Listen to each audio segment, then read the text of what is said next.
Khyber missile, Iran ने पहली दफ़ा इस मिसाइल का इस्तेमाल जो है वो इसराइल की जानिब किया है। ईरान ने मुल्क भर में आर्जी तौर के ऊपर जो है वो इंटरनेट सर्विसेज जो हैं उन तक रसाई बंद कर दी है। ईरान में जनाब इजरायली खुफिया तंजीम मोसाद के जासूसों और उनके खुफिया ड्रोन अड्डों का जो है पता लगा है और एक अड्डा जो है वो पकड़ा गया है। Army chief field marshal Asim Munir की अमेरिकी सदर डोनाल्ड ट्रंप से व्हाइट हाउस में एक अहम मुलाकात हुई। इजराइल और ईरान के हवाले से क्या कोई बड़ा ब्रेक थ्रू होने जा रहा है? अस्सलाम वालेकुम नाज़रीन, मैं हूं मंसूर अली खान। अपने डिजिटल चैनल के ऊपर आपको खुशामदीद कहेंगे। पिछले 12 घंटे में अहम तरीन जो खबरें डेवलप हुई हैं उसके बारे में तफसील से बैठ के बात करेंगे। बस ये जो खूबसूरत नज़ारा आप मेरे पीछे देख रहे हैं, आज इसका आखिरी दिन है, ये मेरा आखिरी वीलॉग है यहाँ से, और उसके बाद इंशाल्लाह आज ही वापसी का सफ़र जो है वो शुरू होने वाला है और इंशाल्लाह बहुत जल्द जो है वो आपसे दोबारा स्टूडियो के अंदर ही जो है मुलाकात होगी। इजराइल और ईरान के हवाले से ताज़ा तरीन डेवलपमेंट्स क्या हुई हैं कल रात को, और क्या कोई बड़ा ब्रेक थ्रू होने जा रहा है इस जंग बंदी के हवाले से, कुछ इसके बारे में भी बात करेंगे। इस सिलसिले में भी कुछ रिपोर्ट्स आ रही हैं, इसे भी एनालाइज करेंगे। इसके साथ साथ पाकिस्तान से रिलेटेड जो बड़ी डेवलपमेंट्स हैं ज़रा उसके बारे में भी बात करते हैं। तो एंड तक इस वीडियो को आपने देखना है, चैनल को सब्सक्राइब करना मत भूलिए, बेल आइकन प्रेस कीजिए। अगर आपको वीडियो पसंद आए उससे लाइक और शेयर ज़रूर कीजिएगा। कल रात को बड़ी डेवलपमेंट हुई जनाब। डोनाल्ड ट्रंप अमेरिकी सदर और फील्ड मार्शल आसिम मुनीर की आपस में मुलाकात हुई। उनके एजाज़ में ज़ोहराना दिया गया था। तर्जुमान व्हाइट हाउस के मुताबिक डोनाल्ड ट्रंप की जानिब से ज़ोहराना कैबिनेट रूम में दिया गया। इस दौरान army chief field marshal Asim Munir की अमेरिकी सदर डोनाल्ड ट्रंप से व्हाइट हाउस में एक अहम मुलाकात हुई।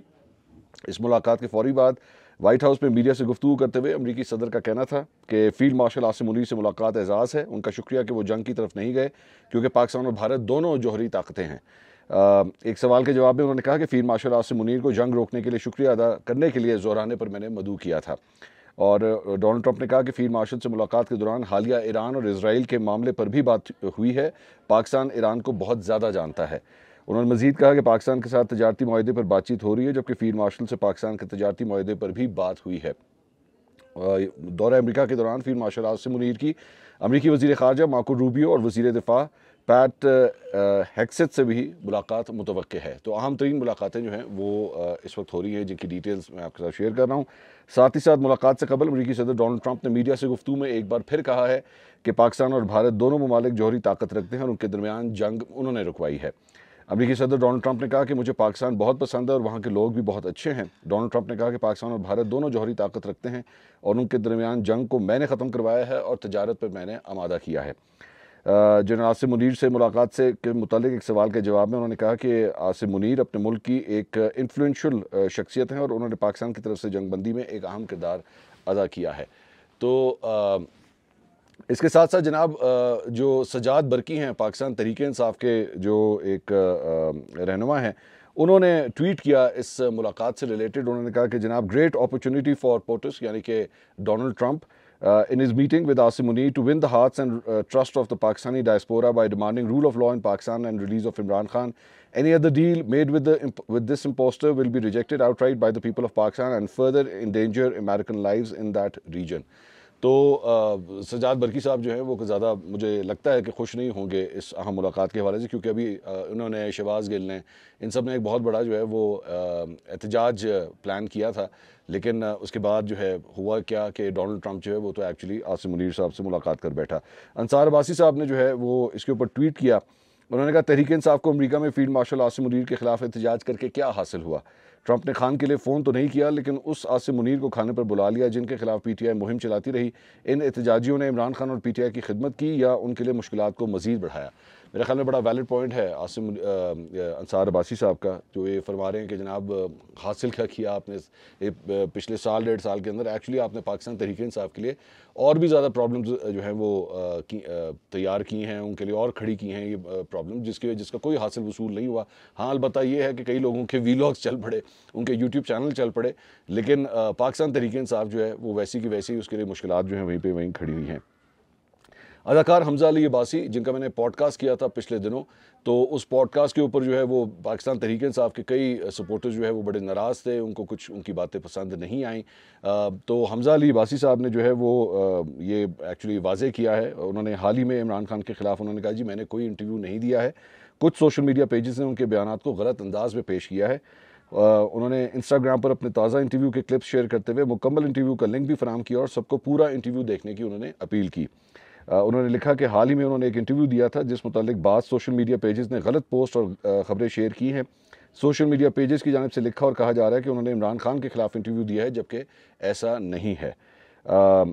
उनके मुताबिक उन्होंने इमरान खान के खिलाफ इंटरव्यू दिया, ना उनके खिलाफ कोई बात की है। सोशल मीडिया पेजेस की गलत बातों पर यकीन करने के बजाय उनका पूरा इंटरव्यू जो है वो देखा जाए तो बिल्कुल हमारी टाइमलाइन के ऊपर जो है वो इंटरव्यू मौजूद है, आप भी जाके देख सकते हैं। उसके बाद आप खुद फैसला कीजिए कि कौन सही कह रहा है और कौन गलत कह रहा है। फवाद चौधरी साहब ने ये जो हालिया अभी मुलाकात हुई है डोनाल्ड ट्रंप के साथ आसिम मुनीर साहब की, उसके हवाले से उन्होंने ट्वीट किया। उन्होंने कहा, the same Indian media moguls who were busy breaking news about general Asim Munir's arrest are now sulking while he enjoys lunch at the White House. Moral of the story, don't mistake WhatsApp forwards for foreign policy analysis. Huge snub as India failed Pakistan establishment has outclassed India. No two options on that. तो फवाद चौधरी साहब भी जो है वो Indian media को तनकीद का निशाना बना रहे थे। साथ ही साथ जो है वो ये भी कह रहे हैं कि ये बड़ी कामयाबी है पाकिस्तान की कि जनरल आसिम मुनीर का जो है ये ज़ोहराना उन्हें दिया गया है वाइट हाउस के अंदर। साथ ही जनाब एक बड़ी खबर जो है वो आई है, भारत के लिए बहुत बड़ी एक एम्बैरसमेंट है। और कैनेडियन इंटेलिजेंस एजेंसी ने जो है वो ये बात कही है। उन्होंने कहा जी, India is a perpetrator of foreign interference. Bharat के हवाले से जो है उन्होंने कहा कि जी भारत जो है वो अपना असर रसूख और इंटरफेयर करता है दूसरे ममालिक के मामलात के अंदर। कनाडा की सिक्योरिटी इंटेलिजेंस सर्विस की रिपोर्ट में लिखा गया है कि हिंदुस्तानी अहलकार बशमूल उनके कनाडा में मुकीम प्रॉक्सी एजेंट्स बहुत सी सरगर्मियों में मुलविस हैं जो कैनेडियन कम्युनिटीज़ और सियासतदानों पर असरअंदाज होना चाहते हैं। ये सरगर्मियाँ कनाडा की पोजीशन को अहम मसाइल पर हिंदुस्तान के मफादात के साथ हम आहंग करने की कोशिशें करती हैं, ख़ास तौर पर इस हवाले से कि हिंदुस्तानी हुकूमत किस तरह कनाडा में रहने वाले उन अफराद को देखती है जो खालिस्तान की हिमायत करते हैं। रॉयल कैनेडियन माउंटेड पुलिस ने अक्टूबर में कहा कि उन सिखों को 1 दर्जन से ज़्यादा धमकियाँ रिपोर्ट हुई हैं जो हिंदुस्तान से अलग वतन के क़याम की वकालत कर रहे हैं। इसके साथ साथ जनाब यूरोपीय वज़ीर ख़ारजा जुम्मे को जिनीवा में ईरान के साथ जौहरी प्रोग्राम के ऊपर जो है वो मुज़ाकरात करेंगे। रॉयटर्स के मुताबिक जर्मनी, फ्रांस और बरतानिया के वज़ीर ख़ारजा जुम्मे को जिनीवा में ईरानी हम मनसब अब्बास अराक़ची से मुलाकात करेंगे। तीनों यूरोपीय वज़ीर ख़ारजा ईरानी हम मनसब से जौहरी प्रोग्राम पर मुज़ाकरात करेंगे और ईरान से जौहरी प्रोग्राम पर मुज़ाकरात के मुलाकात पर अमेरिका का भी इतफाक़ है। तो ये एक बड़ा ब्रेक थ्रू जो है वो हो सकता है। कोशिश की जा रही है कि जंगबंदी हो जाए और इसके अंदर जो यूरोपियन ममालिक हैं वो भी एक अहम किरदार अदा कर रहे हैं। और रॉयटर्स के ज़राए के मुताबिक वज़ीर ख़ारजा पहले यूरोपीय यूनियन की आला सफारतकार काया क्लास से जिनीवा में जर्मन कौंसल खाने में मुलाकात करेंगे, जिसके बाद वो ईरानी वज़ीर ख़ारजा के साथ एक मुश्तरका इजलास मुनक़्क़िद करेंगे। ये मनसूबा अमेरिका की मुशावरत और रजामंदी से तय पाया है। ये पहली खबर है जो इस जंगबंदी की कोशिशों के हवाले से आ रही है। इसके साथ साथ अक़वाम मुत्तहिदा की सलामती कौंसिल ईरान और इजराइल के दरमियान बढ़ती हुई कशीदगी के मामले पर जुम्मे को हंगामी इजलास मुनक़्क़िद करेगी। इजलास के दौरान ईरान ने ये बात कही थी जिसमें ये मौक़िफ़ इख्तियार किया गया था कि मौजूदा सूरत हाल इंतहाई ख़तरनाक हद तक बिगड़ चुकी है और इसमें अमेरिका के बरहरास्त मुलविस होने के नाकाबिल तरदीद शवाहिद जो हैं वो भी मौजूद हैं। ईरान की जानिब से इस हंगामी इजलास की दरख्वास्त को रूस, चीन, पाकिस्तान और अलजायर की हिमायत हासिल हुई है। अक़वाम मुत्तहिदा में ईरान के मुस्तक़िल मिशन ने खबरदार किया है कि इसराइल के ख़िलाफ़ ईरान की कार्रवाइयाँ दिफ़ाई नौइयत की थीं और अमेरिका की जानिब से इसराइल की बिला मशरूत हिमायत आलमी अमन व सलामती के लिए ख़तरा बन चुकी है। इस इजलास में ईरान, इसराइल और अमेरिका के किरदार पर खुलकर बात की जाएगी और मुमकिन तौर पर कशीदगी के खात्मे के लिए बैनुल-अक़वामी दबाव भी जो है वो बढ़ाया जाएगा। तो एक ये भी बड़ी डेवलपमेंट है कि दोनों ममालिक के दरमियान जो है वो इसराइल और ईरान के दरमियान जो है वो किसी तरह जंग बंदी की भरपूर कोशिश जो है वो की जाए। इसके साथ साथ जनाब ईरान इसराइल के दरमियान जंग को अब 6 रोज़ हो चुके हैं, जिसके बाद पहली बार तेहरान की फ़िज़ाओं में मुसाफिर बरदार तैयारे जो हैं उन्होंने परवाज़ भरी है, यानी कि पैसेंजर प्लेन्स जो होते हैं उन्होंने पहली दफ़ा जो है वो फ़्लाइट्स ली हैं। ईरान से 3 एयरबस तैयारों ने बुध की शाम पहली बार उड़ान भरी है, जिनकी मंजिल मस्कत थी। इन तैयारों में 2 का स्टेटस ईरानी हुकूमत के तौर पर ज़ाहिर हो रहा था, जबकि तीसरे तैयारे ने मेराज एयरलाइन की परवाज़ के तौर पर उड़ान भरी थी। तीनों परवाज़ें ओमान के दारुल मस्कत पहुंची तो क़यास रइयाँ शुरू हो गई कि शायद इन तैयारों में ईरानी हुकाम थे जो मुज़ाकरात के लिए पहुंचे हैं। याद रहे कि अमेरिका और ईरान के दरमियान जौहरी मुज़ाकरात मस्कत में होना थे जो इसराइल के साथ जंग के बायस मुलतवी कर दिए गए थे।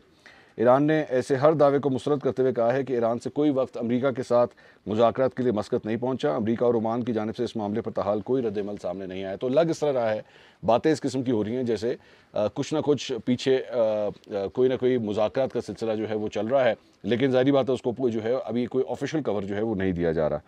साथ ही साथ ये कल रात की एक बड़ी डेवलपमेंट है कि एक अमरीकी अखबार ने जो है वो दावा किया है कि सदर ट्रंप जो है ईरानी वफ़द को मुलाकात की जल्द दावत देंगे। और ईरान की जानिब से दावत जो है वो कबूल भी की जाएगी। ये बहुत बड़ा क्लेम है, ज़ाहिर बात है, मैं दोबारा वही बात कह रहा हूँ कि कोई ऑफिशियल अनाउंसमेंट्स नहीं है। ये मुख्तलिफ अखबारात या मीडिया सोर्सेज जो अमेरिका के अंदर मौजूद हैं वो अपने सोर्सेज के हवाले से ये बात कर रहे हैं। ऑफिशियल अनाउंसमेंट अभी तक नहीं है, लेकिन कुछ इंडिकेशन इस किस्म के आ रहे हैं जैसे पस पर्दा जो है कोई मुज़ाकरात का सिलसिला जारी है।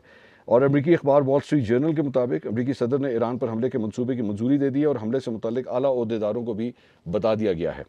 और डोनाल्ड ट्रंप हतमी हमले का हुक्म उस वक्त तक मौखर कर रहे हैं जब तक ये वाज़े ना हो जाए कि आया ईरान अपने जौहरी प्रोग्राम से दस्तबरदार होता है या नहीं, और वो इस हवाले से अपनी पेशकश पर ईरान के जवाब के मुंतज़र हैं। रिपोर्ट में कहा गया है कि ट्रंप ने अपने सीनियर मुशीरों को आगाह किया है कि उन्होंने हमले के मंसूबे मंजूर कर दिए हैं और ताहम वो फ़िलहाल इंतज़ार कर रहे हैं। और ट्रंप के मुशीरों के मुताबिक ईरान की जो फर्दू अफजूदगी तनसीब है जो कि एक पहाड़ के नीचे वाक़ है और इंतहाई महफूज तस्वुर की जाती है, मुमकिन अमरीकी हमले का हदफ हो सकती है। माहिरीन के मुताबिक ये तनसीब सिर्फ इंतहाई ताकतवर बमों से ही निशाना बनाई जा सकती है। और ट्रंप ने एक सवाल के जवाब में कहा कि मैं ये कर सकता हूँ और शायद ना भी करूँ। इस हवाले से अगला हफ्ता बहुत अहम होने वाला है, शायद हफ्ते से भी कम वक्त होगा। डोनाल्ड ट्रंप ने एक बार फिर ईरान से बगैर किसी शर्त के मुकम्मल दस्तबरदारी का मुतालबा भी किया है।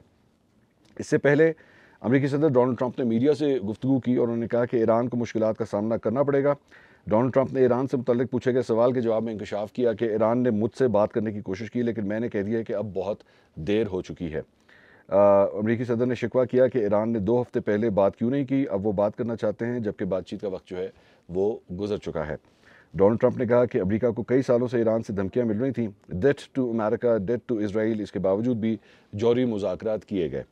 अमरीकी सदर ने कहा कि उन्होंने ईरान को एक आखिरी अल्टीमेटम दे दिया है और वो इस बात पर गौर कर रहे हैं कि ईरान के खिलाफ फ़ौजी मुदाखलत करें या ना करें। इसके साथ साथ दूसरी जानब ईरान ने अमरीकी सदर के इस दावे की तर्दीद की है कि ईरान ने वाइट हाउस में मुलाकात करने की कोई दरख्वास्त की है, जो थोड़ी देर पहले भी मैं आपसे खबर डिस्कस कर रहा था कि एक अमरीकी अखबार जो है वो ये दावा कर रहा है। तो अक़वाम मुत्तहिदा में ईरानी मिशन ने सदर डोनाल्ड ट्रंप के इस दावे को झूठा करार देते हुए मुस्तरद किया है। अक़वाम मुत्तहिदा में ईरानी मिशन ने बयान में कहा कि ईरान का कोई भी नुमाइंदा कभी वाइट हाउस के दरवाजे पर जाकर नहीं गिड़गिड़ाया। ट्रंप के इस झूठ से ज़्यादा काबिल नफरत चीज़ उनका सुप्रीम लीडर को कत्ल करने की धमकी देना है, और ईरानी धमकी का जवाब धमकी से और हर इकदाम का वैसा ही जवाब जो है वो दिया जाएगा। इसके साथ साथ ईरानी नायब वज़ीर ख़ारजा मजीद तख्त रवांची ने कहा है कि अगर अमेरिका ने ईरान पर हमले में इसराइल का साथ देने का फ़ैसला किया तो तेहरान के पास सवाए जवाबी कार्रवाई के कोई और रास्ता नहीं बचेगा। मजीद तख्त रवांची ने इंटरव्यू में कहा कि अगर अमेरिका अस्करी तौर पर मुदाखलत करने का फ़ैसला करता है तो हमारे पास इसके सिवा कोई चारा नहीं होगा कि हम जहाँ ज़रूरी समझें वहाँ जवाबी कार्रवाई करें। ये बात वाज़ेह और सादा है क्योंकि हम अपने दिफा में अमल कर रहे हैं। मजीद तख्त रवांची ने यह भी कहा कि इसराइल के पहले हमले के वक्त को देखते हुए ईरानी क़यादत अब अमरीकियों के संजीदगी पर शक करती है। उन्होंने कहा कि मुज़ाकरात अगले मरहले से 2 दिन कबल जारियत का आगाज़ हुआ। ये सफारतकारी से गद्दारी है, ये अमरीकियों पर हमारे एतमाद से गद्दारी है। अमेरिका ने हमारे साथ जो सलूक किया उस पर हमें तनकीद करनी चाहिए, ना कि उन्हें हम पर तनकीद करनी चाहिए। एक सवाल के जवाब में उन्होंने कहा कि ईरान ने अमेरिका या इसराइल से जौहरी मुज़ाकरात दोबारा शुरू करने के लिए कोई राब्ता नहीं किया है और हम किसी से राब्ता नहीं कर रहे हैं, हम अपना दिफा कर रहे हैं। अगरचा हमने हमेशा सफारतकारी को फ़रोग़ दिया है, लेकिन हम धमकियों के तहत मुज़ाकरात नहीं कर सकते। उन्होंने मज़ीद कहा कि हम ऐसे हालात में मुज़ाकरात नहीं कर सकते जब हमारे अवाम रोज़ाना बमबारी का सामना कर रहे हों। हम किसी से कुछ मांग नहीं रहे, हम सिर्फ अपना दिफा कर रहे हैं। दूसरी जानिब जनाब ईरान ने मुल्क भर में आर्जी तौर के ऊपर जो है वो इंटरनेट सर्विसेज जो हैं उन तक रसाई बंद कर दी है। ईरानी वज़ारत इत्तलात और कम्युनिकेशन टेक्नोलॉजी ने एक बयान में कहा है कि जारे दुश्मन की जानिब से कौमी मवासलाती नेटवर्क के फ़ौजी मकासद के लिए उसे गलत इस्तेमाल और मासूम शहरियों की जान और माल को ख़तरे में डालने की जो है वो कोशिश की जा रही है, जिसके बायस मजाज हुकाम के फ़ैसले के तहत इंटरनेट तक रसाई पर आर्जी तौर पर पाबंदियाँ आयद कर दी गई हैं। बयान के मुताबिक अवामी मवासलाती सर्विसेज और मुल्की प्लेटफॉर्म्स तक रसाई दस्तियाब है और ईरान में अवाम के लिए खिदमात के मेयार को बरकरार रखने की कोशिशें जो है वो की जा रही हैं। ये इकदाम नेट ब्लॉक्स के इस बयान में सामने आया है, जिसमें इस गैर सरकारी तंजीम जो इंटरनेट गवर्नेंस की निगरानी करती है उसने कहा कि ईरान इस वक्त तकरीबन मुकम्मल इंटरनेट ब्लैकआउट का शिकार है। और नेट ब्लॉक्स ने एक पोस्ट में ये भी कहा है कि लाइव नेटवर्क डेटा जाहिर करता है कि ईरान इस वक्त कौमी सतह पर तकरीबन मुकम्मल इंटरनेट बंदिश की हालत में है। तो सिक्योरिटी रीजंस की वजह से जो है वो ये फ़ैसला ईरानी गवर्नमेंट की जानिब से किया गया है कि इंटरनेट जो है उसे फ़िलहाल बंद कर दिया जाए, कम से कम जो इंटरनेशनल वेबसाइट्स हैं उस तक रसाई जो है उसे बंद किया जाए। दूसरी जानिब इसराइल ने ईरान के मगरब में बमबारी के नए सिलसिले का जनाब आगाज़ किया है और बुध को पाकिस्तानी वक्त के मुताबिक रात 10:30 बजे के करीब इसराइली फ़ज़ाइया ने तेहरान के करीब ईरान के एक एंटी टैंक मिसाइल बनाने के मरकज़ को बमबारी का निशाना बनाया है, जो ईरान की जानिब से हिज़्बुल्लाह को सप्लाई के लिए मुबैना तौर पर इस्तेमाल किया जाता था। टाइम्स ऑफ इसराइल की रिपोर्ट के मुताबिक इसराइली अफवाज के तर्जुमान ब्रिगेडियर जनरल एफी डिफ्रेन ने प्रेस कॉन्फ्रेंस करते हुए ये कहा है कि हालिया बरसों में ईरान की जानिब से तैयार करदा सैकड़ों एंटी टैंक मिसाइल लबनान में हिज़्बुल्लाह को मुंतकिल किए गए हैं। जंग के दौरान हिज़्बुल्लाह ने इसराइल पर सैकड़ों एंटी टैंक मिसाइल दागे, जिनके नतीजे में मुतादिद फौजी और आम शहरी हलाक और ज़ख्मी हुए हैं। और डेफरेन ने यह भी कहा है कि इसराइली फ़ज़ाइया के तैयारे ज़मीन से ज़मीन तक मार करने वाले मिसाइलों के लॉन्च और ज़ख़ीरा करने के मुकामात पर परवाज़ कर रहे हैं। तैयारा उन अफराद को निशाना बना रहे हैं जो इनसे पहले निशाना बनाए गए मुकामात पर वापस जाकर असलहा लेने की कोशिश कर रहे हैं। इसके साथ साथ जनाब ईरान ने इसराइली जहरीत के ख़िलाफ़ ऑपरेशन वादा सादिक 3 के तहत बुध की रात को इसराइल पर मिसाइलों की एक नई लहर से जवाबी हमला किया है और अब तक एक शहरी के ज़ख्मी होने की इतलात हैं। इसराइली मुसल्लह अफवाज ने कहा है कि ईरान की जानिब से जवाबी कार्रवाई के तौर पर बैलिस्टिक मिसाइलों का नया हमला किया गया है, जिसके बाद वस्ती इसराइल समेत मुख्तलिफ इलाकों में शहरियों के लिए सायरन बजाए गए। ताहम ताहाल किसी इलाके में मिसाइल के टकराने या नुकसान पहुँचने की इतलात जो हैं वो फ़िलहाल नहीं मिली हैं। टाइम्स ऑफ इसराइल की रिपोर्ट के मुताबिक ईरान के एक रोके गए बैलिस्टिक मिसाइल का टुकड़ा वस्ती इसराइल के एक हाईवे पर एक कार से टकराया है, जिसके नतीजे में एक शख्स ज़ख्मी हुआ है। दूसरी जानिब क्लैश रिपोर्ट ने जनाब एक वीडियो शेयर करके एक क्लेम किया है। अब मैं दोबारा ही बात कह रहा हूँ कि ये एक क्लेम है, मैं सिर्फ एक क्लेम के हद तक आपके साथ बात शेयर कर रहा हूँ। उसने कहा है कि जी Iran likely fired Khorramshahr 4 also called Khyber medium range ballistic missile on Israel tonight. It appears only one missile was fired. It can strike targets up to 2,000 kilometers away and carry a 1,500 kilogram warhead. The missile uses hypergolic liquid fuel, allowing fast launch prep, यानी कि in 12 minute में it reaches Mach 16 outside the atmosphere and Mach 8 inside. तो एक वो जो Khyber missile जिसके बारे में हमने आज से चंद दिन पहले भी बात की थी, उसके बारे में क्लैश रिपोर्ट ये क्लेम कर रहा है कि जनाब ईरान ने पहली दफ़ा इस मिसाइल का इस्तेमाल जो है वो इसराइल की जानिब किया है। साथ ही साथ ईरान में जनाब इसराइली खुफिया तंजीम मोसाद के जासूसों और उनके खुफिया ड्रोन अड्डों का जो है वो पता लगा और एक अड्डा जो है वो पकड़ा गया है। ईरानी मीडिया के मुताबिक दारुल हुकूमत तेहरान में सिक्योरिटी फोर्सेज ने इंटेलिजेंस मालूमात की बुनियाद पर सिक्योरिटी इदारों की कार्रवाई में ड्रोन से लदा एक मिनी ट्रक जो है वो पकड़ा है। इस ट्रक में से 8 ड्रोन्स बरामद हुए हैं, जो पशवा के इलाके में बनाई गई एक खुफिया फैक्ट्री से ड्रोन्स लेकर नामालूम मुकाम के ऊपर जा रहे थे। और 4 रोज़ पहले इसराइली खुफिया एजेंसी मोसाद के ईरान में बनाई गई एक ड्रोन फैक्ट्री का भी इंकशाफ हुआ था और ईरान की सिक्योरिटी फोर्सेज ने एक ऑपरेशन के दौरान मोसाद के 8 एजेंटों को भी गिरफ्तार करने का दावा किया था, जिनमें से एक जासूस ने गिरफ्तारी से बचने के लिए साइनाइड का कैप्सूल खाकर खुदकुशी करने की नाकाम कोशिश भी की थी। और ताहाल गिरफ्तार मुलजमान की शनाख्त जो है वो जाहिर नहीं की गई, ताहम उनसे नामालूम मुकाम पर तफ्तीश जो है वो भी की जा रही है। इसके साथ साथ जनाब ईरान ने दावा किया है कि उसके मिसाइलों ने इसराइल की हसास तरीन इंटेलिजेंस तनसीबात मोसाद हेडकोार्टर्स, इसराइली आर्मी की इंटेलिजेंस एजेंसी अमान और यूनिट 8200 के कंपाउंड को बराह रास्त निशाना बनाया है। ताहम इसराइल ने फ़िलहाल इसकी तरदीद की है।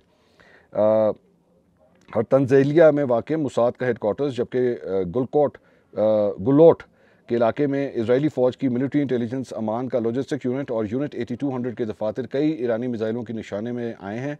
जैसा कि ईरान का कहना है तो ये ईरान की एक बहुत बड़ी कामयाबी होगी अगर तो वाकई उसने इन हेडकोार्टर्स को जो है वो हिट किया है।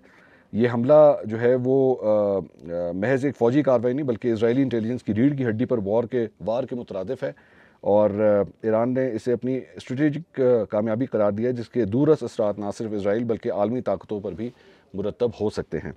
तो ये जनाब अब तक की अपडेट थी। इंशाल्लाह अगली वीडियो में आपसे दोबारा मुलाकात होगी। अल्लाह हाफ़िज़।